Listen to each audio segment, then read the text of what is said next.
Bismillahirrahmanirrahim. Assalamu alaikum. Dear students, I welcome you all in this course on data communications and computer networks. This is our lecture number 5 of asynchronous mode of learning in phase 2.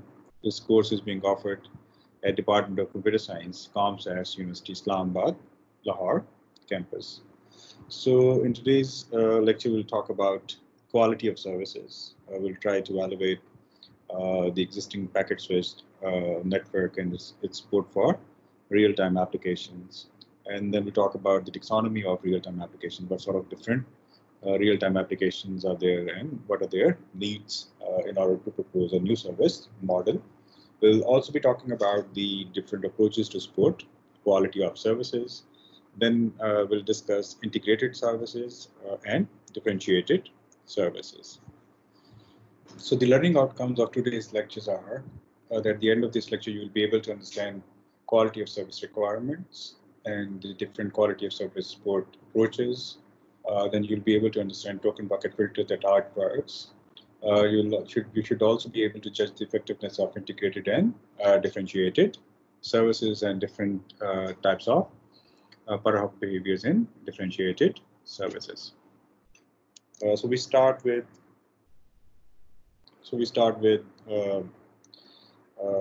quality of services.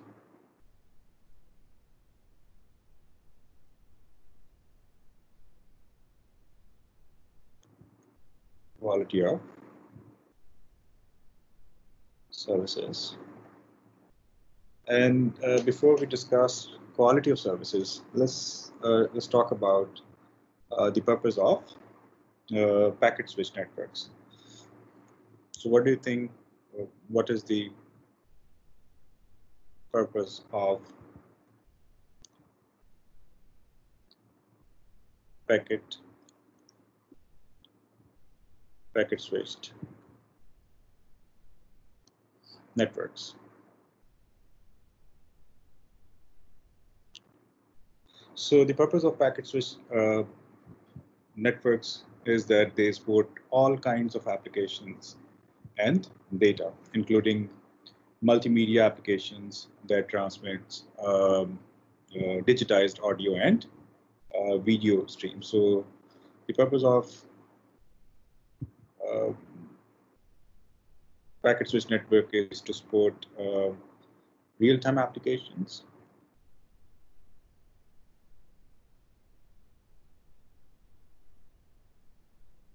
real-time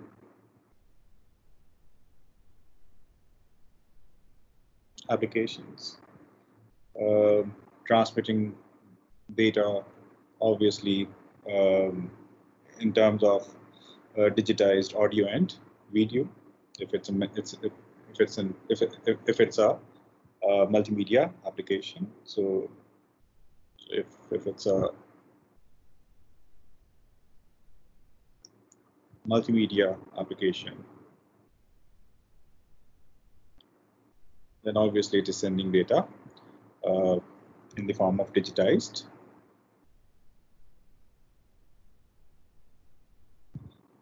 audio and video.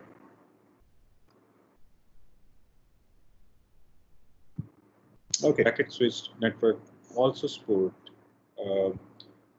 provides support in non-real-time applications.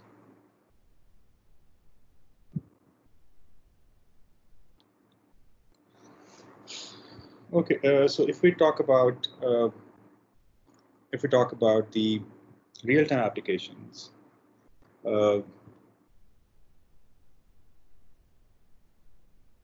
real-time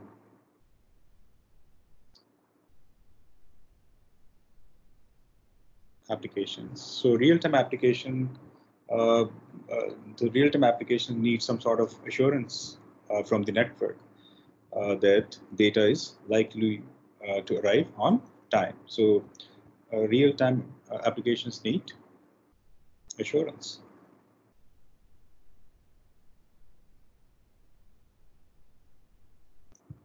Assurance from the network.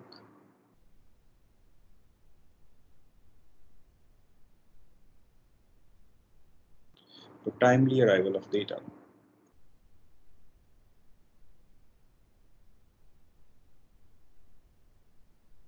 Timely arrival of data. Okay, but if I talk about the other type that are packet switched network support, that is non-real-time applications. So non-real-time applications can use an end-to-end retransmission strategy to make sure the data arrives correctly. And such a strategy obviously cannot provide timeliness. So whereas a non-real-time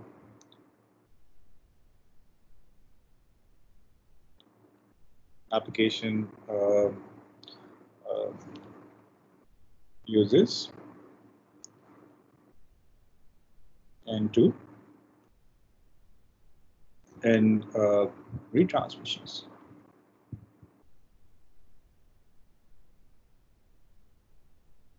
Right, so why it uses end-to-end retransmissions? Obviously, yes, because we want data to arrive correctly at the destination.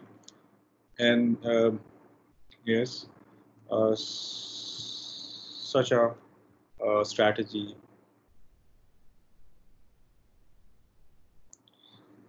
cannot provide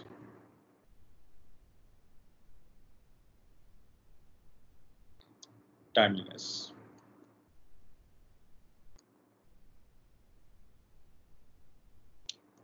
Right, but the problem with such an application, with non-real-time applications having retransmissions, is that retransmission only add to total latency. So in order to satisfy the requirements of the real-time applications, we need to provide timely arrival, and the network components needs to play its role, right? So timely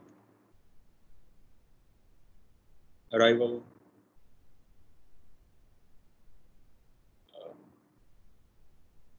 must be provided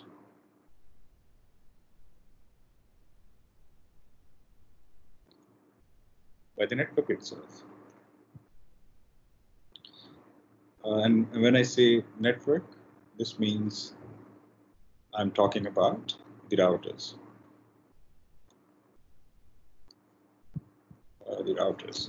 Okay, so it should not be the job of the edge nodes only, right?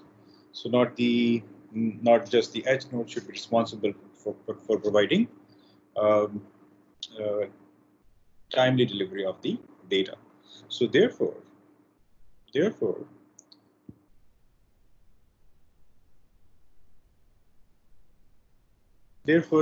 best effort model makes no promise and leaves this cleanup operation to the edges, and it is not sufficient for real-time applications. Therefore,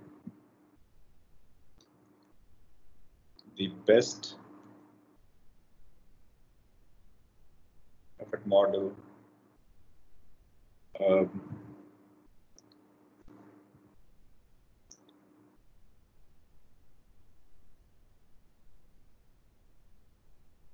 is not suitable or sufficient for real-time applications.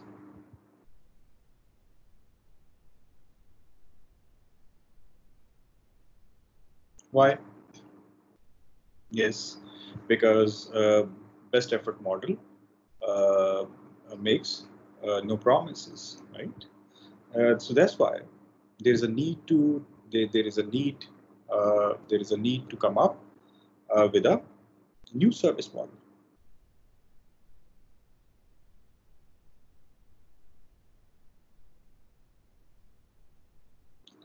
Why? Because the existing best effort service model is not enough to provide or fulfill the needs of real-time application. So this new service model can easily satisfy the requirements of non-real-time applications that were happily working with best effort service model. So this implies that the network will treat some packets differently if I talk about providing service to real-time application. So this means the new service model or the network based on this new service model uh, will treat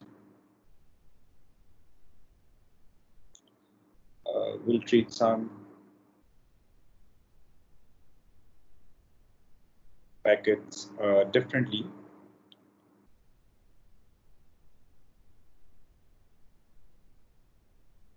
from the others.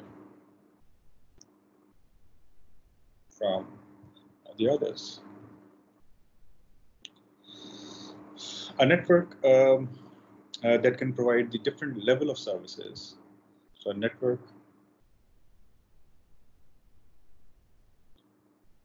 providing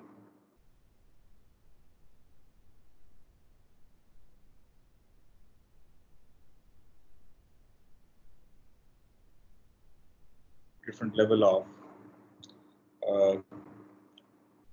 services is often said to support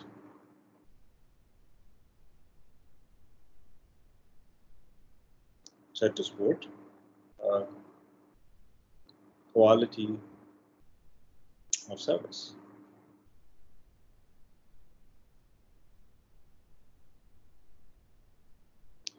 So this means we need to come up with, in order to fulfill the requirements of real-time applications, we need to come up with a new service model that can treat some packets differently from the others, and having such a model or such a network providing different levels of services is set to support quality of services. So before we talk about the different approaches to quality of services, let's talk about the taxonomy of real-time applications so that we can identify the requirements correctly, requirements of real-time applications correctly. So now we would like to talk about taxonomy of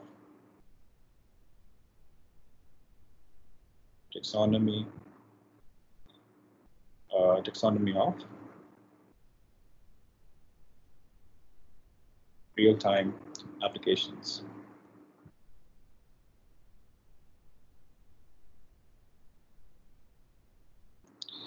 So if I look at the application,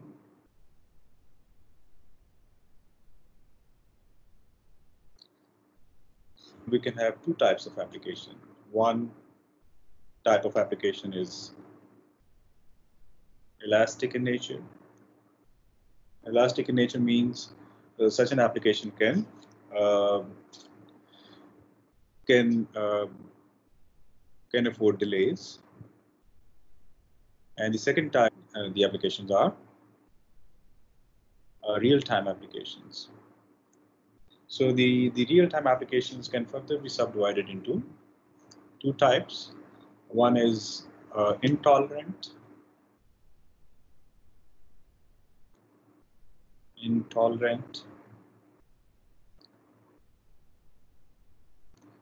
and the second type is tolerant.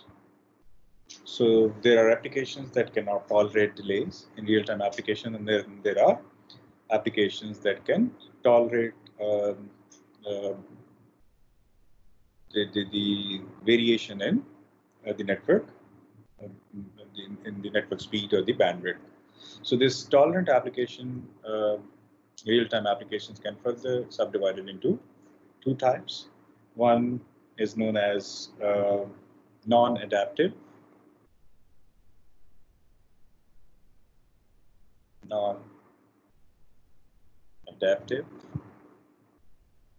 and the second type is known as adaptive.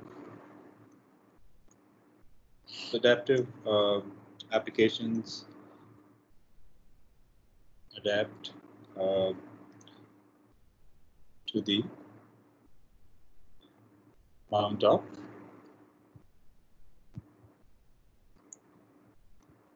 amount of delay,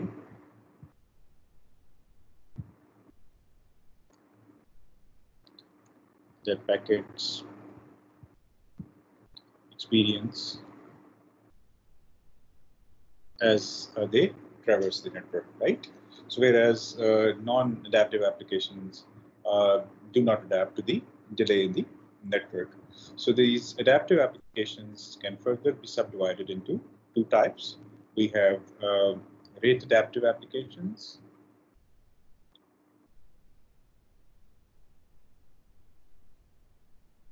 and then we have delay adaptive.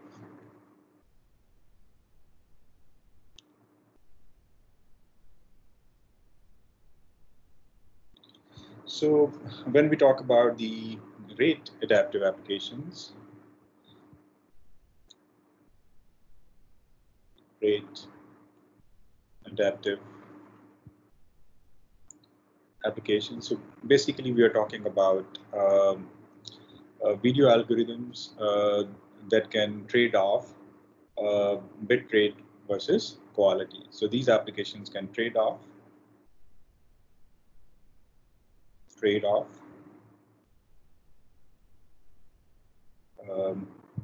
rate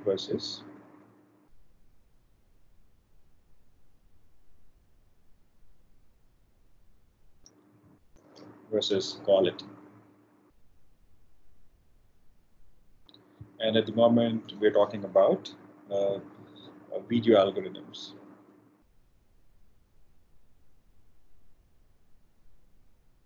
Okay, and if I talk the delay adaptive applications, these applications can adjust their playback point, right? So delay adaptive application means these applications can adjust their playback point. Okay, so this means we have variety of different real-time applications, and in order to satisfy the requirements of these different types of applications, or the rich space of application requirements also needs a richer service model that meets the need of any application. So there are two broad categories or two broad approaches to support quality of services. So let's talk about approaches to support to quality of service support. So these approaches are very important because we have a rich space of application requirements, and obviously this demands a richer service model that can fulfill these requirements. So, so rich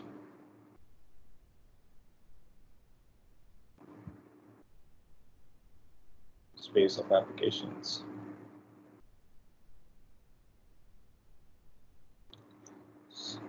Demands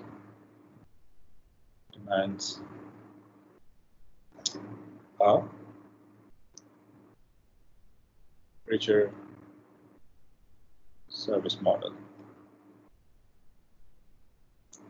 So we have two types of two broad categories of approaches to quality of service support. One is called fine-grained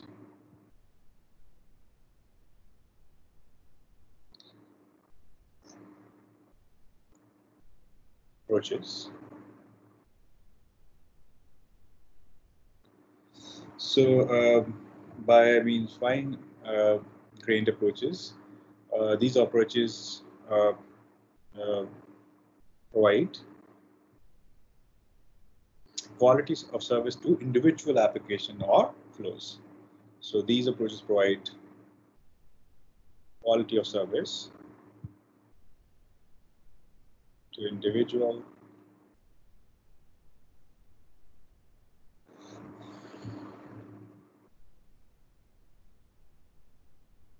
application, or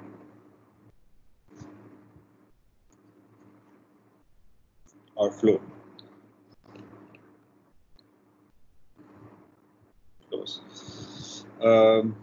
And the example of such an approach is integrated services, also known as INSERV. And integrated services are basically based on a uses resource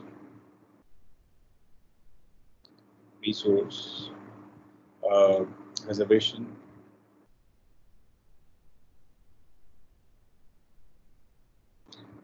protocol.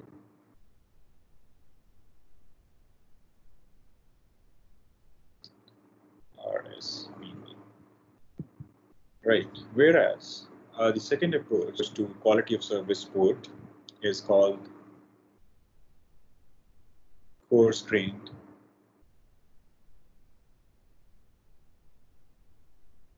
approaches.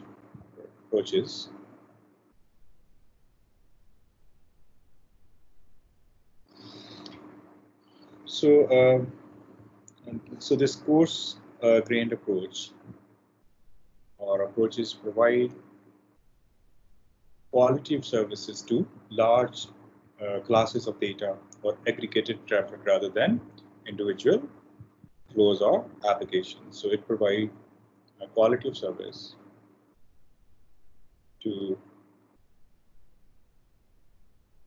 large classes or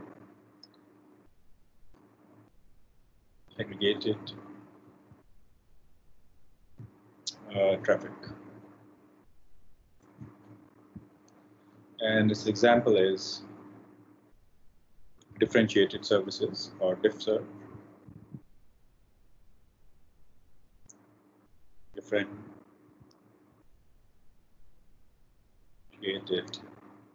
services.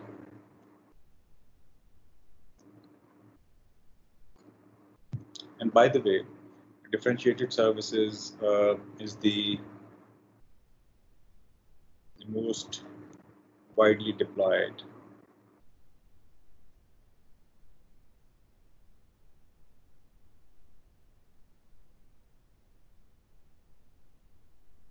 quality of service mechanism. So this means we have to discuss in detail the integrated services and differentiated services to see how we can fulfill the requirements of real-time application. So first we'll talk about integrated services.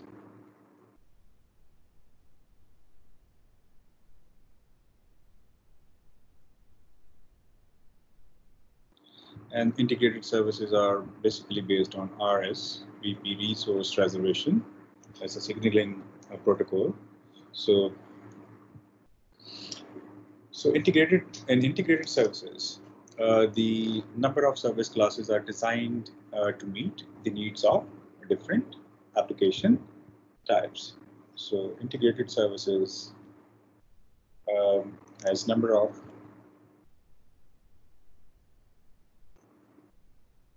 service classes to meet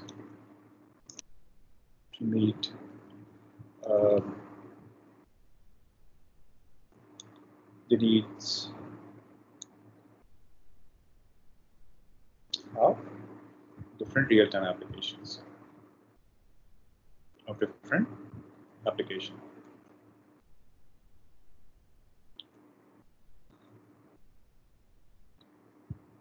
Applications or application types.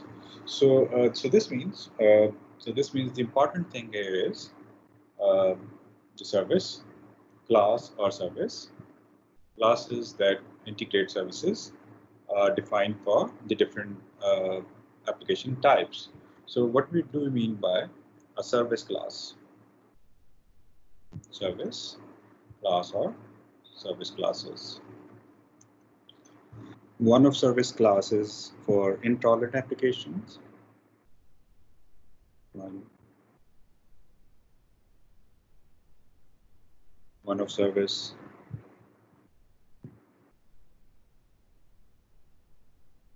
classes for intolerant as guaranteed service.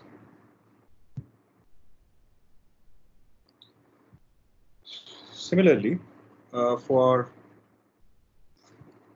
tolerant means adaptive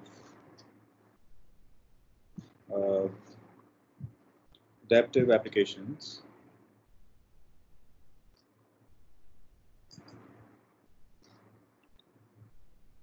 This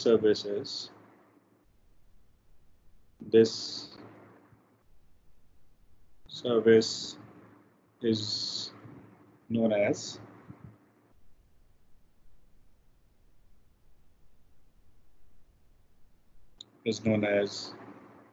controlled load.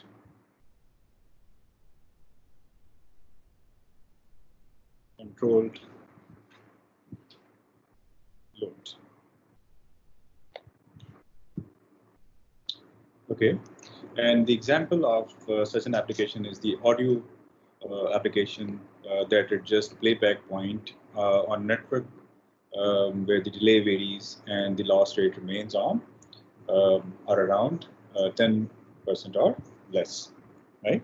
So for such an application where the loss rate is 10% or the less, such as the audio application, we can always make use of this controlled load service. By the way, this controlled load service, it uses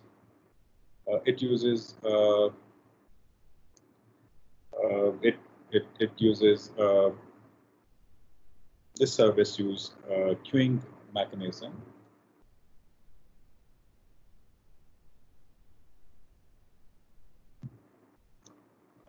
such as weighted fair queuing to isolate the controlled load traffic from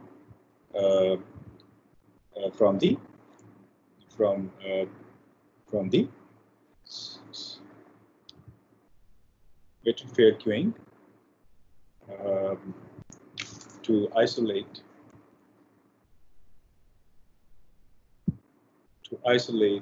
the controlled traffic from the other traffic.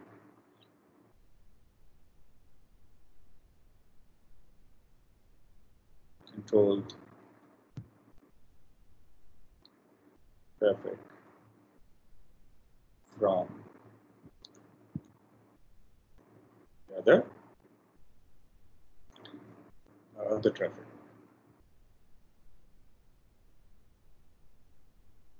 And obviously this needs and this then requires some sort of admission control mechanism. So we need to have some sort of admission control mechanism to limit the total amount of controlled load traffic to keep the load reasonably low. So in a minute we'll talk about the admission control in detail. So in order to execute integrated services, we need to provide following or define following things. Number one, so we need to give away qualitative information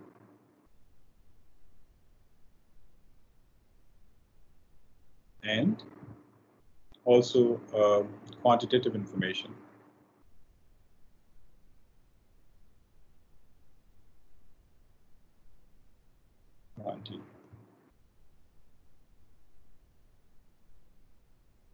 Quantitative information.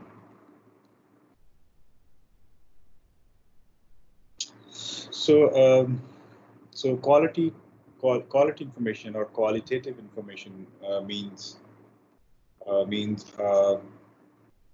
Means I need to use a controlled load service. Means use a controlled load service. So this means an application needs to use a controlled load service, and this will define the qualitative information that is required to implement this integrated services. And then we have this quantitative information, and the quantitative information maybe include that it needs that the application needs maximum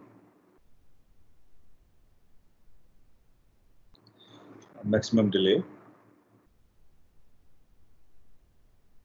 of 100 milliseconds, maybe.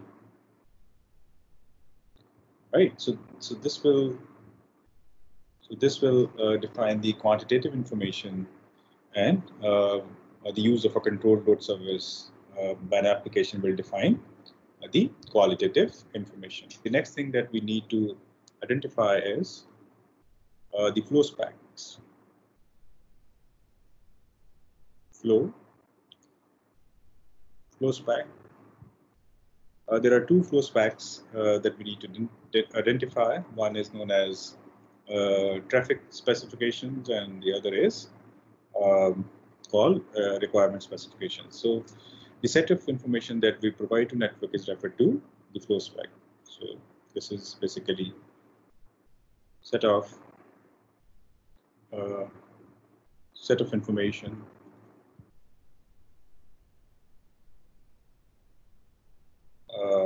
provided to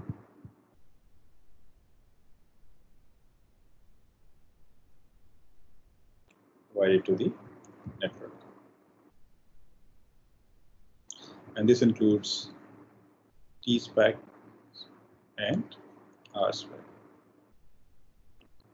Okay, so this defines the traffic specifications, and this defines R spec defines the requirement specifications. The third thing which is important here is called admission control. Admission. So it's the process of deciding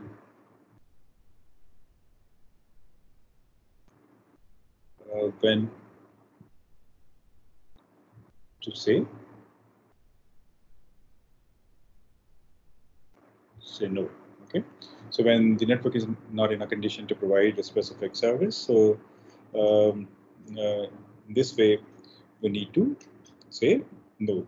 So we need to also we need to have a mechanism where we can exchange the information between the network elements, the information such as the request of service, flow specs, and admission control. So for this we need at number 4 we need to have some sort of signaling.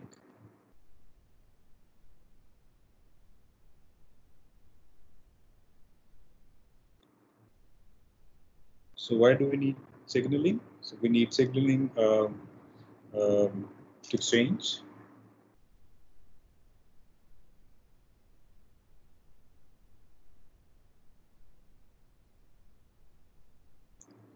to exchange the information between network elements, information such as flow specs,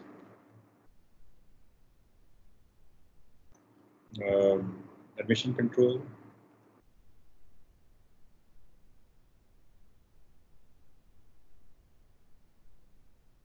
okay, and for this we need a signaling protocol, and this signaling protocol is known as, or this process is called resource reservation.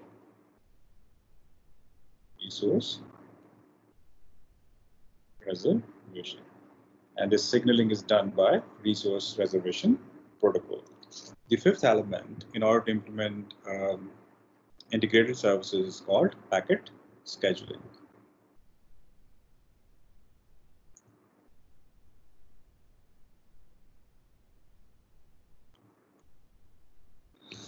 So we need to manage the way packets are queued and scheduled for transmission in the switches and router. So this mechanism is called packet scheduling. We have already covered this in detail in the previous lecture. So the packet scheduling is required to manage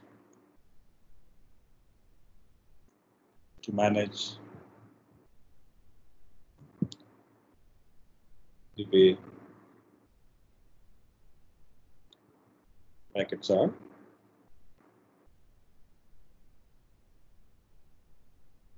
packets are queued and scheduled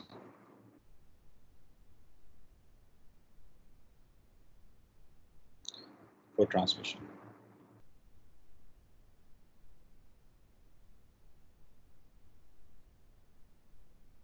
Great. So these 5 steps will help us in completing the implementation of integrated services. So first of all, we need to provide the qualitative information and quantitative information, where the qualitative information identifies the control load service or any other type of service, and the quantitative service identify the delay that an application can afford to have. Then we need to identify flow spikes. So I'll be talking about the flow spikes in a minute. So these are basically this includes basically the traffic specifications and requirement specification that we need to provide to network. And then obviously we need to decide that a network can provide service to a specific application considering its requirement. For that, we need to have admission control, and then we need to exchange information between the user and the network elements. For that, we need some sort of signaling protocol that is also called resource reservation, and the protocol RSVP, and the process is known as resource reservation. And in the end, the last step is to have some sort of packet scheduling to manage the way the packets are queued and scheduled for transmission. So let's talk about flow specifications. So there are 2 separable parts of flow specs. So there are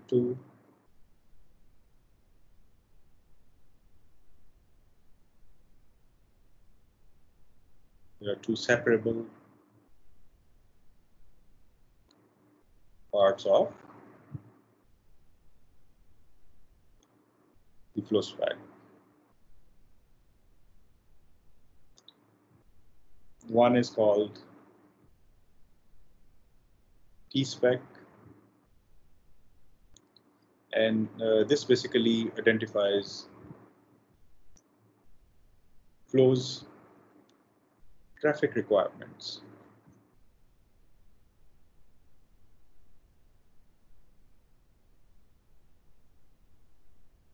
And the second type of flow specs is R-spec. And R-spec basically it provides the service requested from, or identifies the service that is requested from the network. So it identifies the service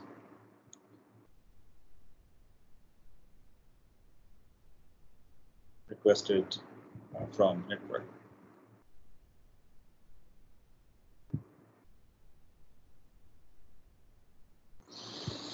This basically specifies a delay target or bound. So this specifies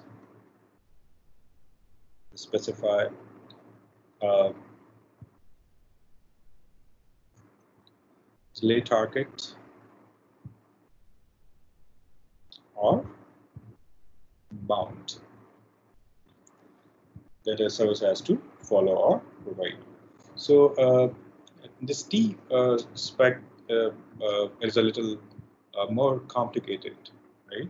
So because we need to know the bandwidth of our sources, and the bandwidth of our sources varies all the time. So what I want to say is this T spec is more complicated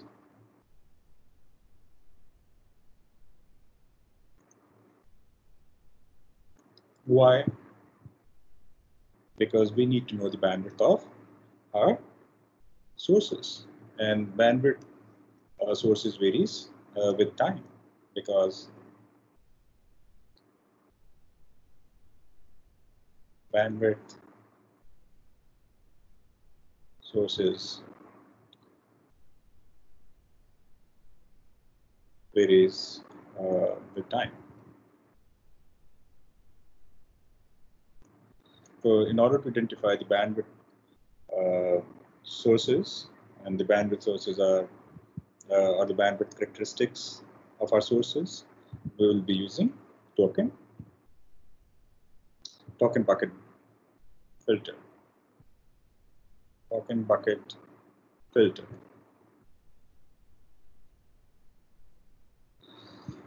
All right. So so this token bucket filter is a way to decide or to describe the bandwidth characteristics of sources. So is one way to decide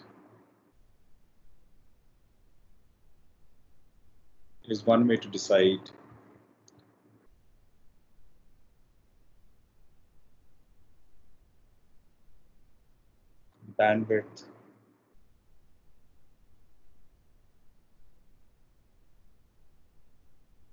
characteristics of our network sources. Okay, so such a filter can be described by two parameters. So token bucket is a filter that will help us to address this problem of key specification being more complicated, and it decides the characteristics of sources. And such a filter is described by two parameters. So it is described by two parameters.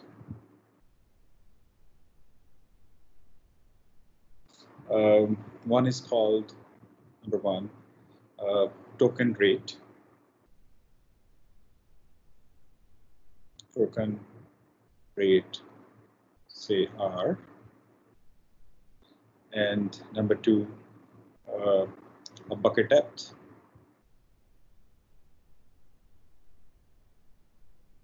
A bucket depth, say P. So we will be using these two parameters to see how it works, right? So the question is how it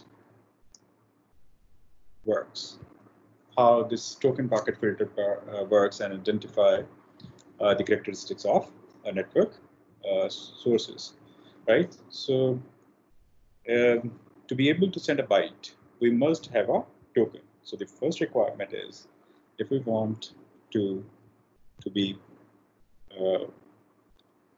able to send a byte, we must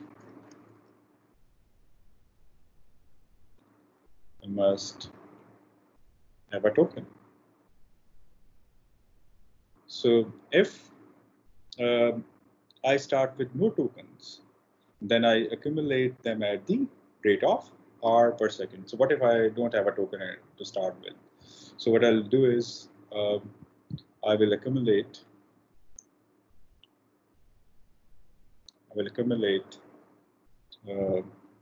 token. I will accumulate tokens at a rate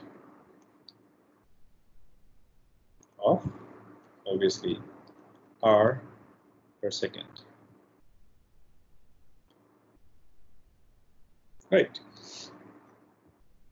So this means that I can send a burst of as many as B bytes into the network as fast as I want. So this means I can send a burst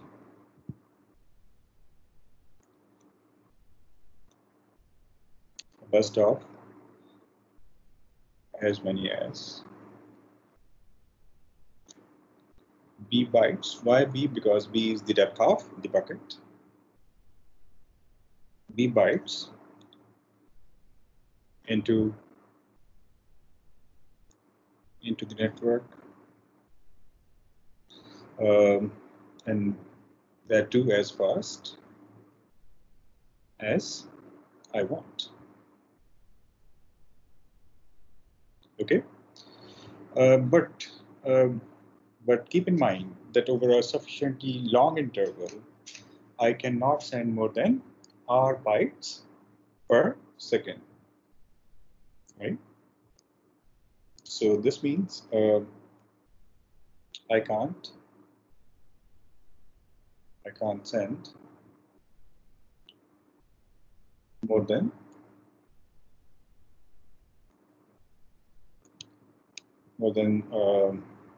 R bytes considering a sufficiently long interval. So it turns out that this information is very helpful to admission control also, right?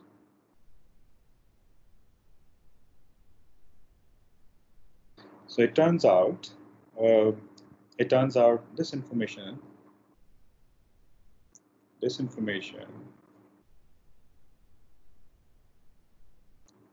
is very useful or helpful, is very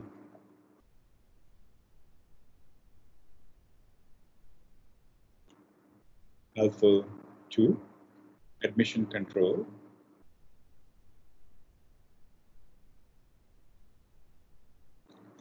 algorithm as well.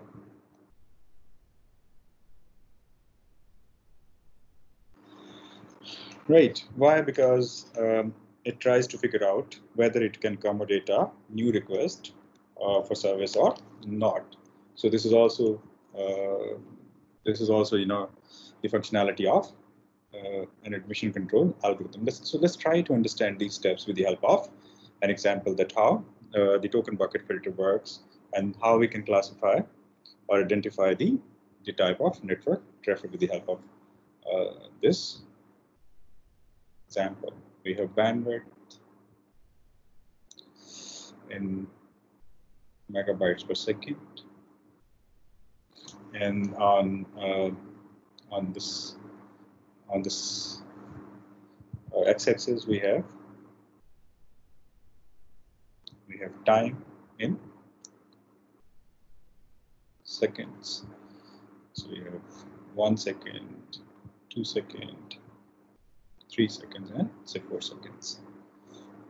1, 2, 3, 4, and likewise we have 1 megabytes per second, 2 megabytes per second, and 3 megabytes per second. So let's assume that we have a flow that continuously generates data at 1 megabits per second, right? So let's call it flow A. So this means for flow A, what is R? What is the R? Yes, 1 megabytes per second, and a bucket depth of 1 byte. So what is B?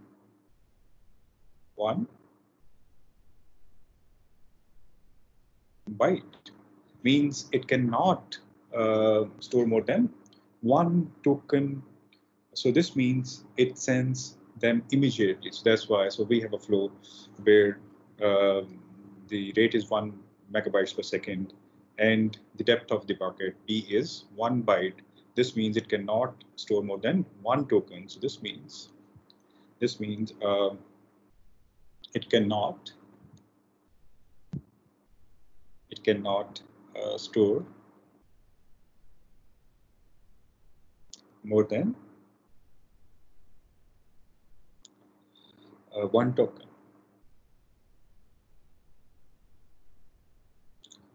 So that's why it sends all the tokens or bytes immediately, and the sending rate is 1 megabytes per second during this time interval. But let's talk about the other flow. Let's assume that we have a flow B that sends at a rate that also average out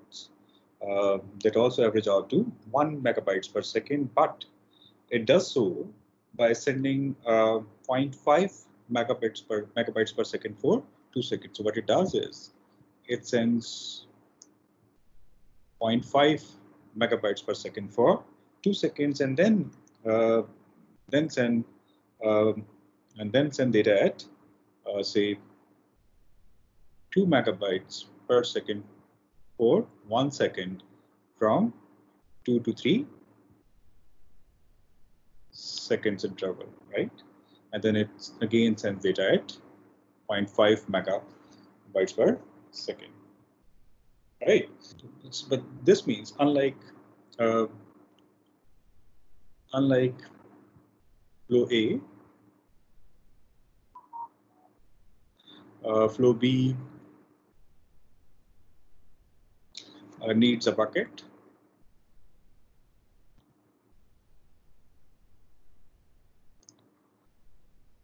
depth B of at least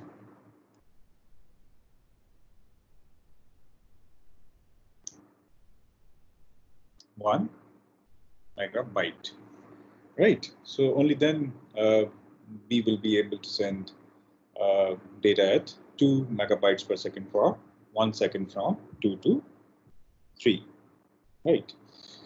Okay, so so this is how token bucket filter works. But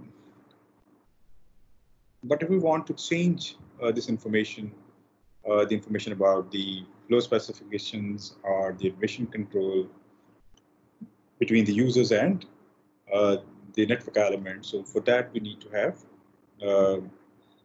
to have reservation protocol. Reservation protocol. And the reservation protocol of integrated services is known as RSVP, Resource Reservation Protocol. It is different from the conventional protocols that are used for connection-oriented networks. So RSVP maintains a soft state. So it maintains soft state. So what do you mean by soft state? Means a soft state times out after some fairly short period. So a soft state times out after some fairly short period. Say 1 minute. If it is not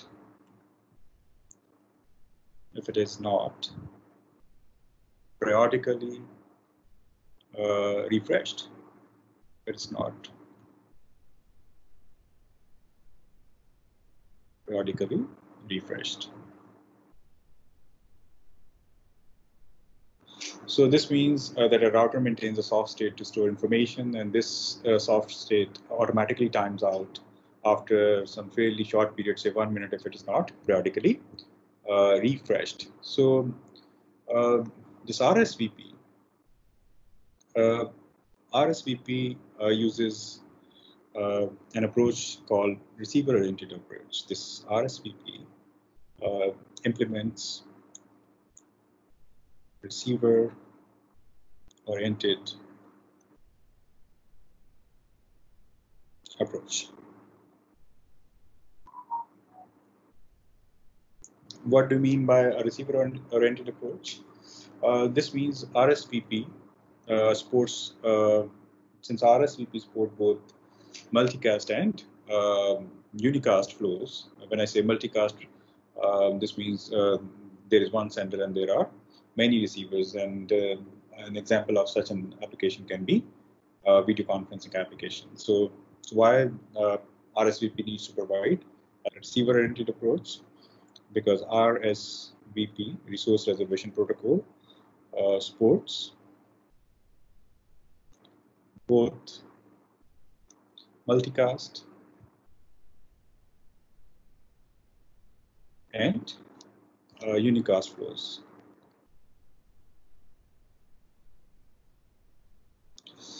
So example of multicast flow is video conferencing.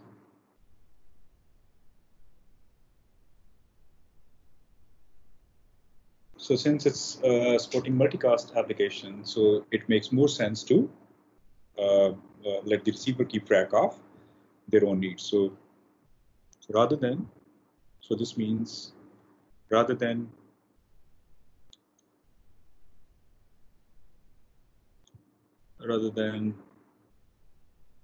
having senders keep track of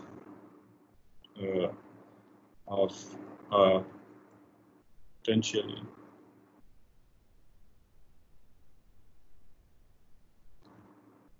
large number of receivers.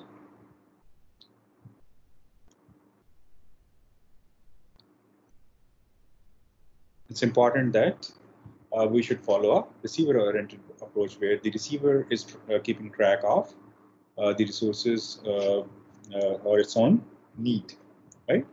So we can increase or decrease the level of resources periodically by sending a refresh message to keep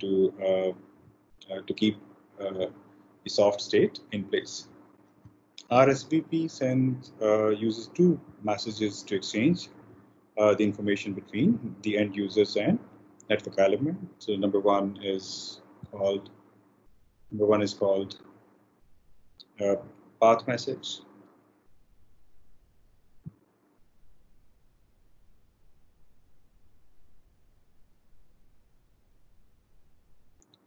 So path message basically contains two things.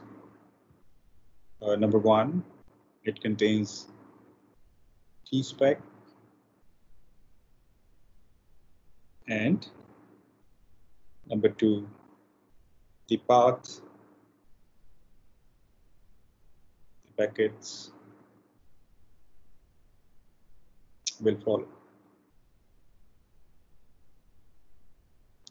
So the first message that RSVP exchanges between the user and network elements contains traffic specifications and path the packets will follow. And the second message is called reserve message.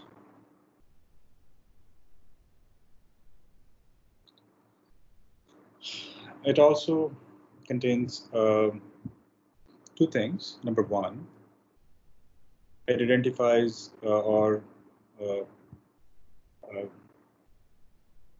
it is containing senders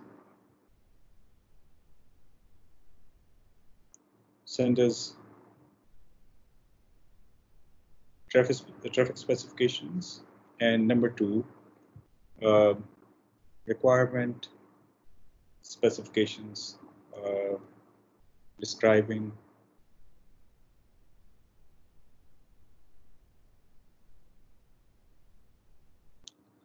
the requirements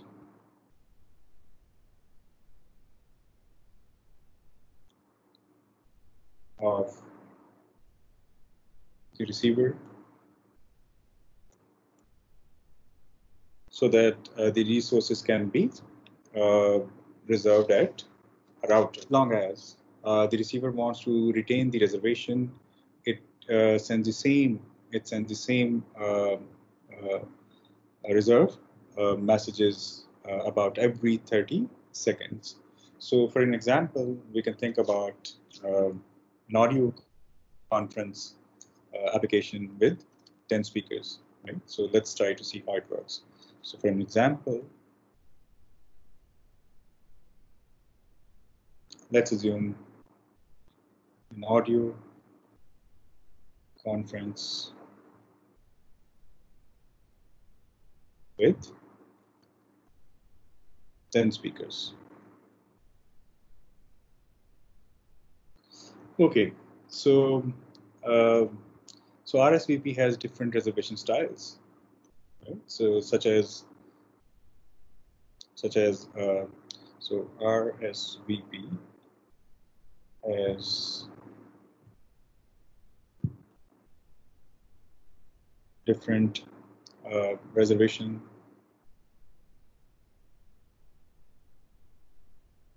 styles, such as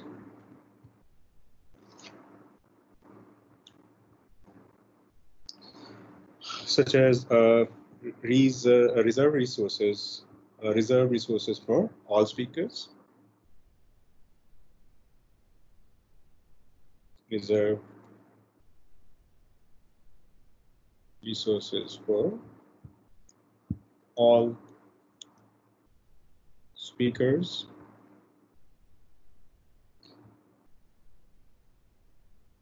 or reserve resources for n speakers, reserve resources for n speakers,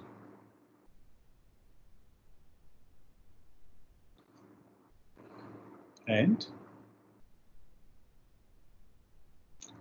reserve resources for speaker A and B.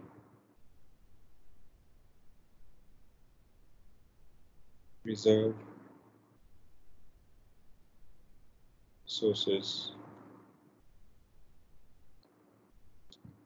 for speakers A and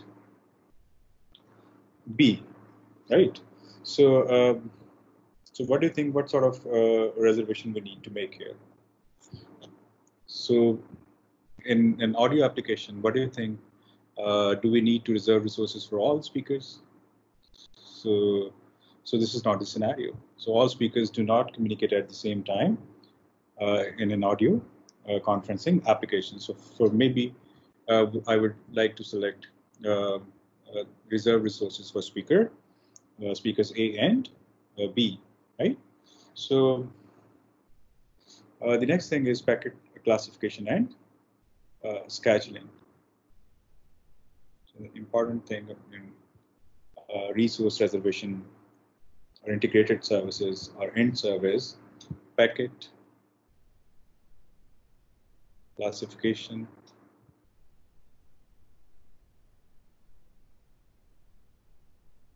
and scheduling.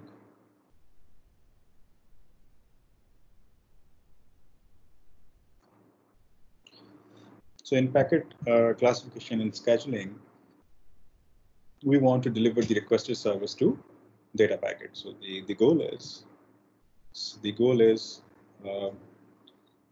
to deliver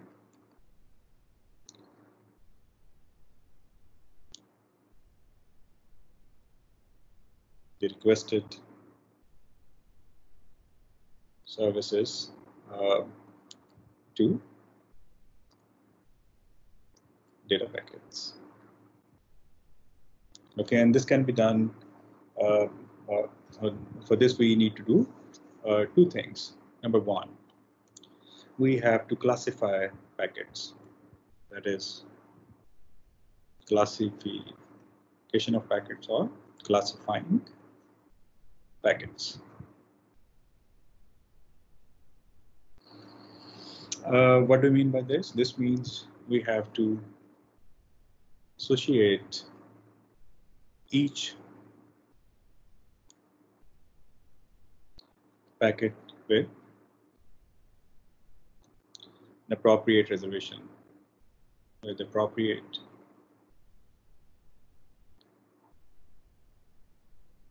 reservation. Right, and the Second thing that we need to do is scheduling.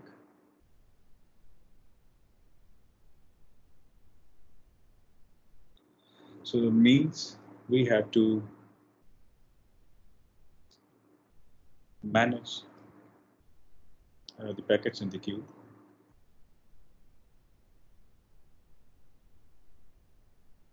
And the queues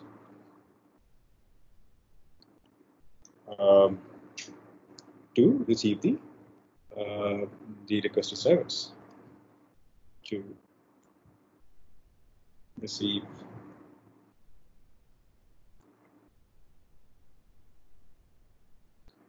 the requested service. Okay, so by the way, this classification of packets is done by examining 5 fields in the packet.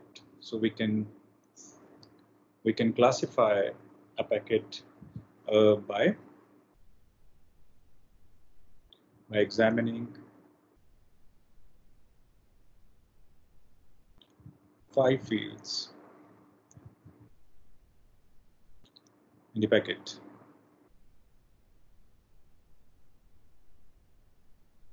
What are those 5 fields? Number 1, source address. Number 2, destination.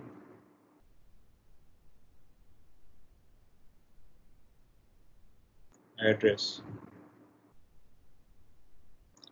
Number 3, protocol number.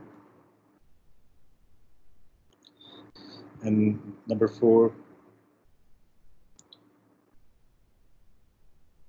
source port number. And number 5, destination port number. Right, or we can do it using one field in IPv6. So in IP version 6, we can use the flow label field in the header to do lookup based on a single short key. Right? So let's talk about the problem with integrated services. Let's discuss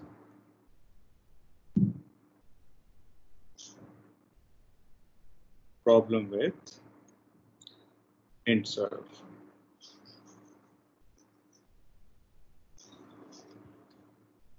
What do you think? What is the problem with the integrated services?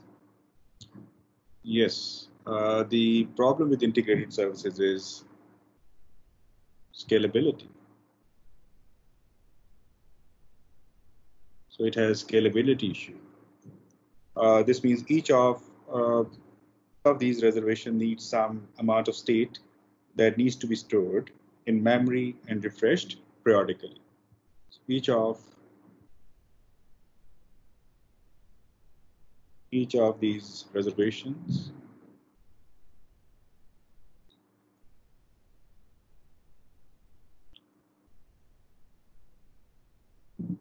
needs some amount of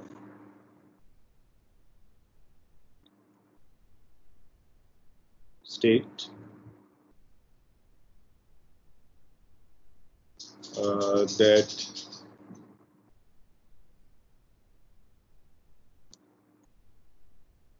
that needs to be stored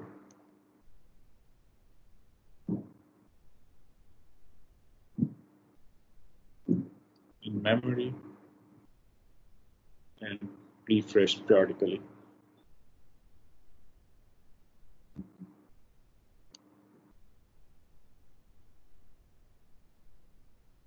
Refreshed periodically.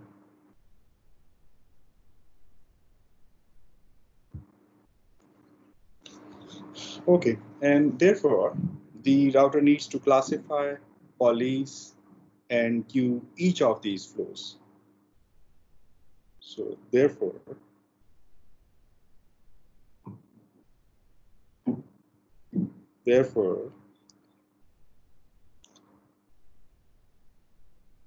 the router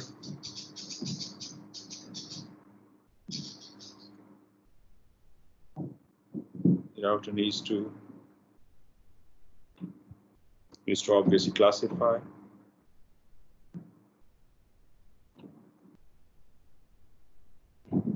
police and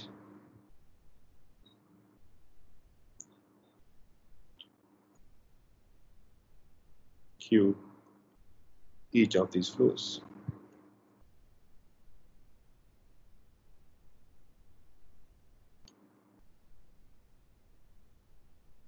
Right.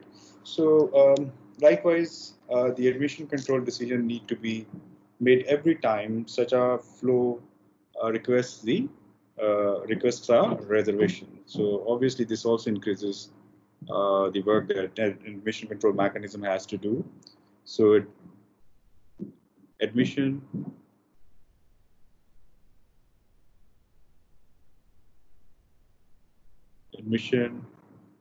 control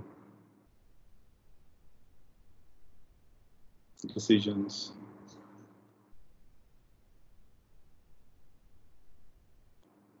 need to be made every time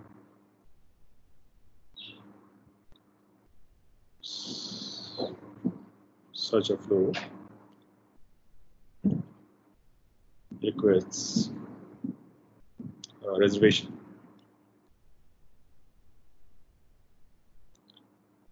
So clearly, there are so many different flows.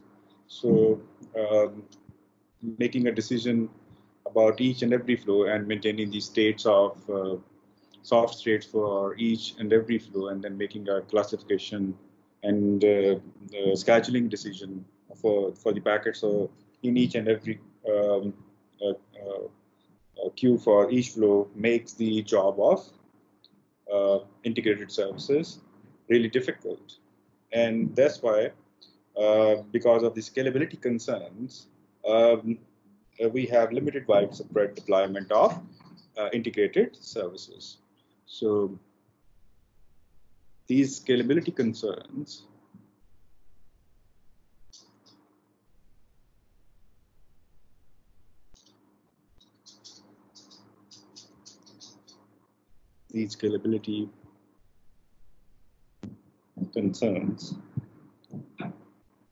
have limited widespread deployment of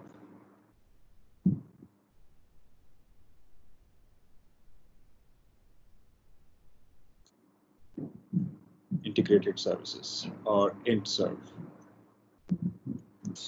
So now let's talk about the differentiated services. Let's discuss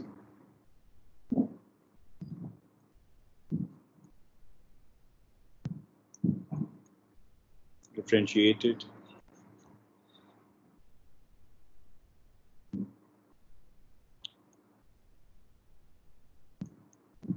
services. And in differentiated services, we have different types of per hop behaviors that we'll discuss in a minute. Like we have expedited forwarding, or we have assured forwarding per hop behavior that we'll discuss in detail. Differentiated services allocates resources to a small number of classes or traffic. Right? So instead of dealing with individual flow,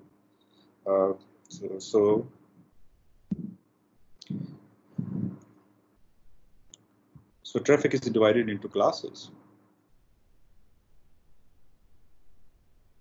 So traffic is divided into different classes rather than individual flows, right?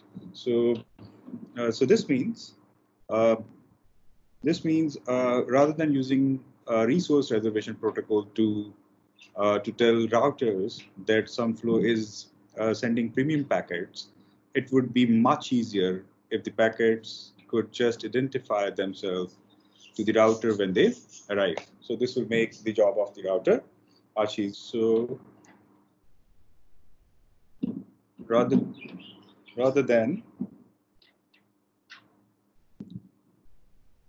than using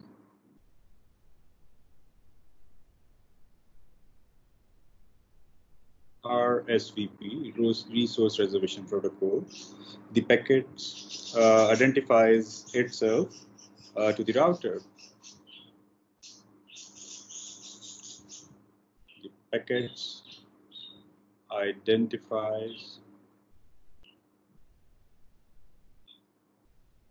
itself to the router.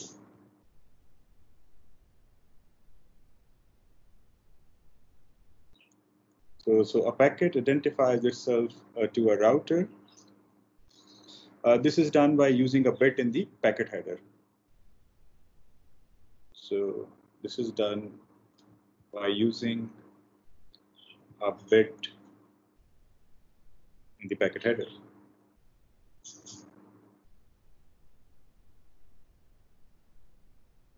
Packet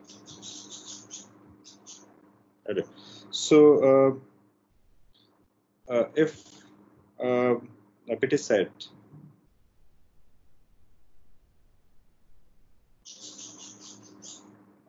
this means it's a premium packet. This means it's a premium packet. And if bit is 0, this means it's a best effort delivery. So if a bit is not set or is 0, so this means it's just best effort delivery.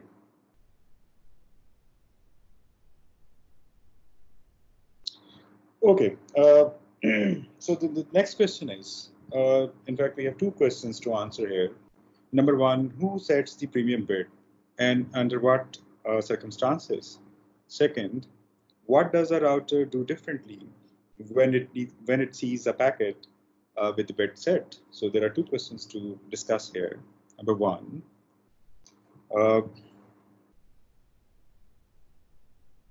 who sets the premium bid?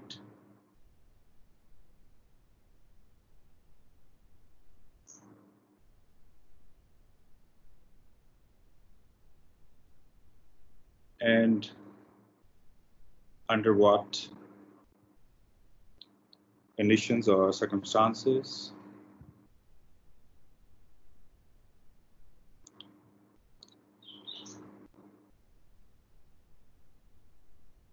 Number two, question number two is,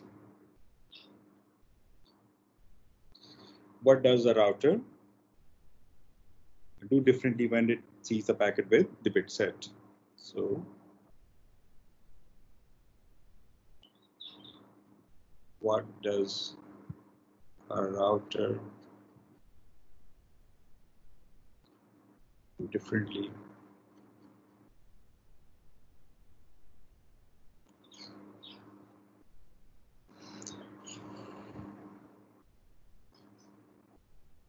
when it sees packet with the bit set? Right, so the answer to the first question is that probably the service provider can identify that a specific interface of a router is dealing with the premium packet delivery or premium services. And a customer and a user requiring a premium services can pay additional for this purpose. But in order to answer the second question about the behavior of the router, IETF have standardized a set of router behaviors to be applied to marked packets. So here we have a variety of router behaviors So here we have a variety of router behaviors defined by the Internet Engineering Task Force. Internet Engineering Task Force have standardized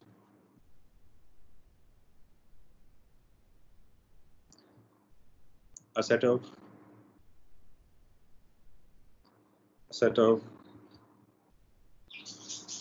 router behavior to be applied to marked packets. Right. For example, this includes these behaviors are called per hop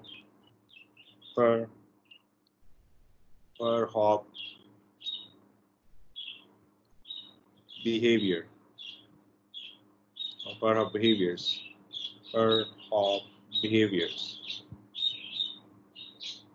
hop behavior indicates the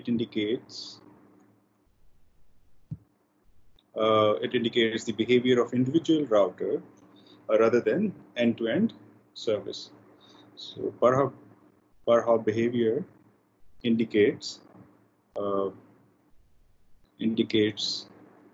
the behavior of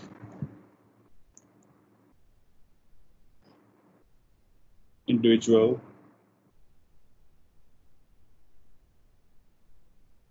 router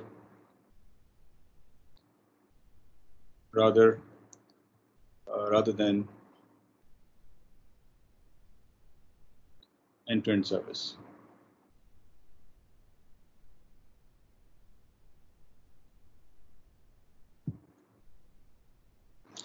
There are more than one new behavior, there is a need to have more than one bit in the packet header. So this means we have to modify the type of service field. So since there are more than one new behavior,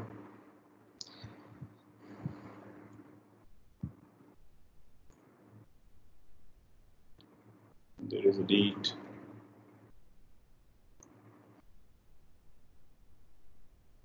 have more than one bit in the packet header.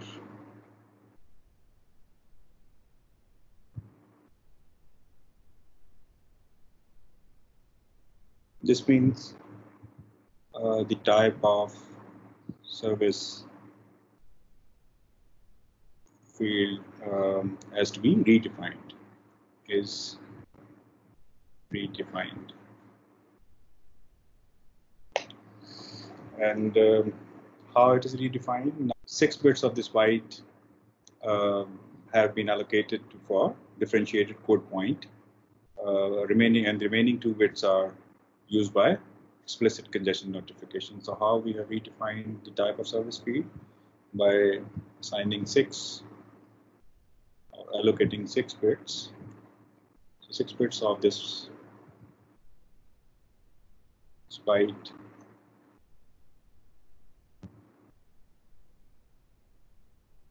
have been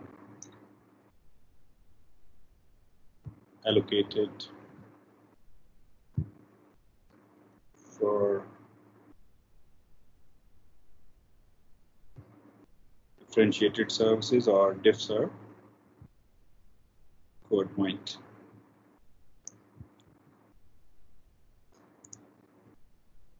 DSCP. And remaining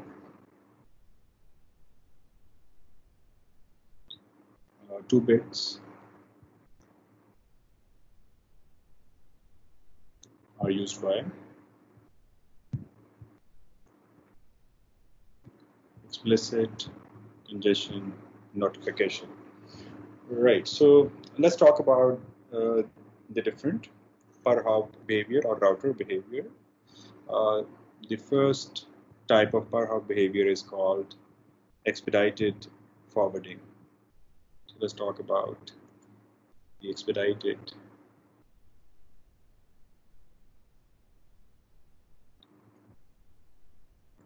forwarding.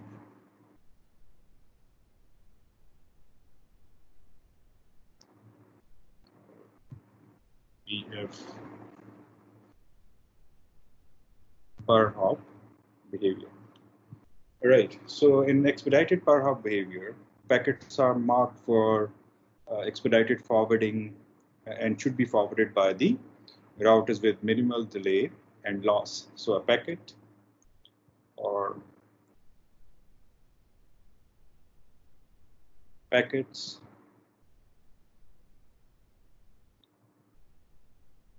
marked for expedited forwarding should be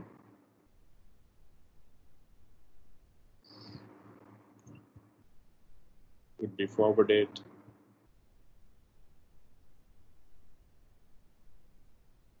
by the router with minimal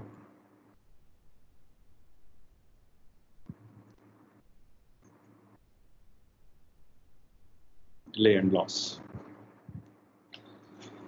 All right. So, what do you think? What are the possible implementation strategies to achieve this? How a router will be uh, sending or forwarding the packets marked expedited forwarding with minimal delay and loss. So what do you think? What are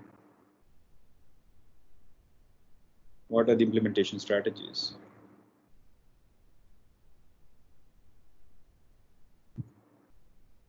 What are the implementation strategies?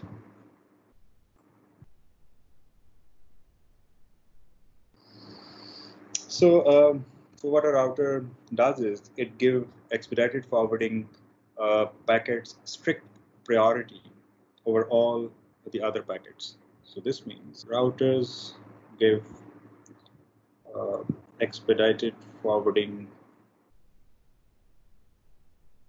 packets strict priority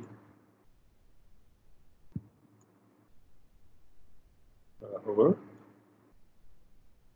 all the other packets.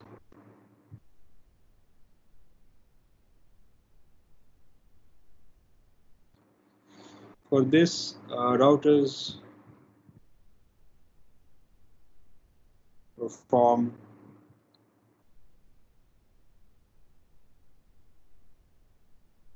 weighted fair queuing. Weighted fair queuing.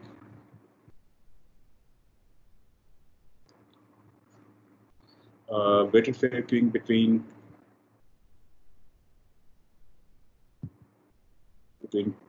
expedited forwarding packets and other packets and other packets. Right. So let's talk about the second per hop behavior, the assured forwarding.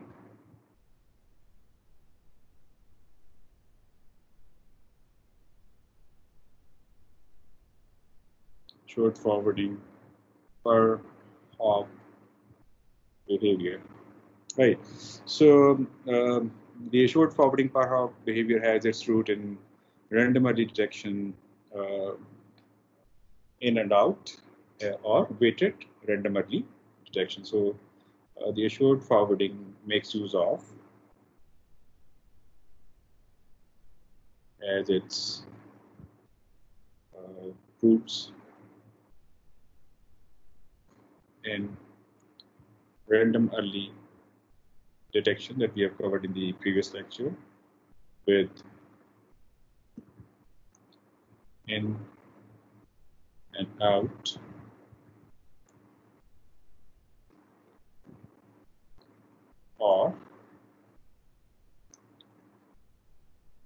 or weighted